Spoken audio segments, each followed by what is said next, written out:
Everyone welcome to my new blog video.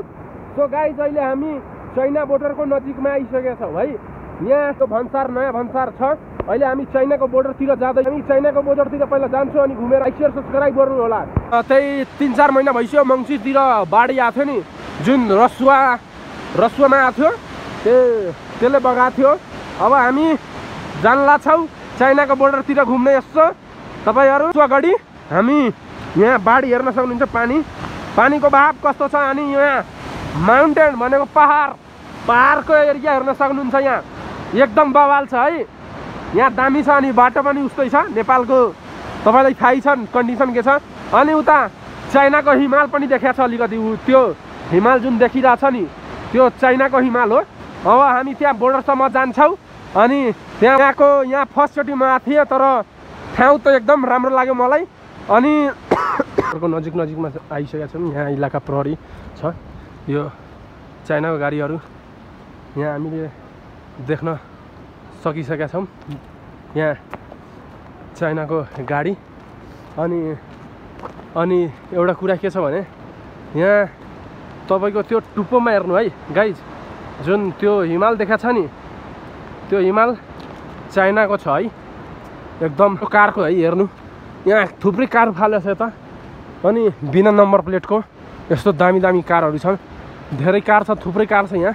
बिना number प्लेटको बिना छैन नम्बर प्लेटहरू हेर्न सक्नुहुन्छ तपाईँले। अनि यहाँ त्यो हिमाल एकदम बवाल देखाएको छ अहिले। अनि यो सब बिना नम्बर प्लेटको गाडीहरू थुप्रै छ, उता पनि थुप्रै छ, त्यो हेर्न सक्नुहुन्छ। त्यो गाडीको लाइन सब बिना नम्बर प्लेटको छ।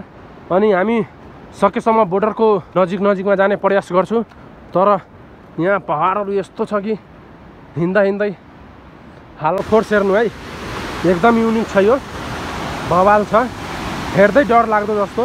अनि यो उतासम्म जान्छ यो पानी।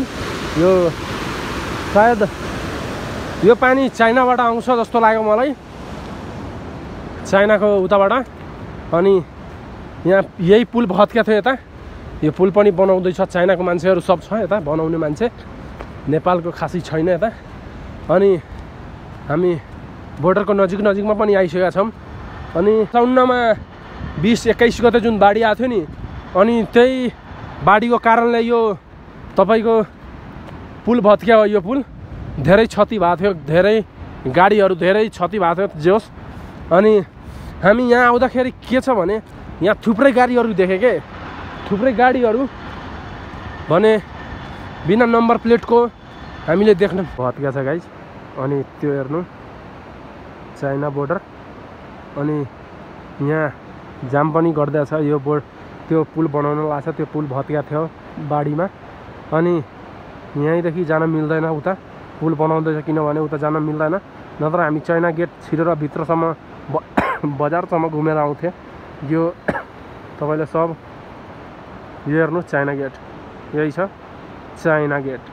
अनि यो आदि तपाईँले मिलेन गाइज, हामी जान मिलेन, उता सब चाइनाले बनाएको छ। यो आउट छैन, त्यो चाइना गेट भयो। यो यताबाट इन्ट्री हुन्छ, यो चाइना गेटको भित्र इन्ट्री हुन्छ। अनि त्यो उता चाइनिज पहाड, चाइनाको पहाड, त्यो सब चाइना बोर्डरको नजिकमा हामी आइसकेका छौँ। सो गेट त्यो बने छैन, नत्र भित्रैसम्म घुमेर आउन मिल्थ्यो।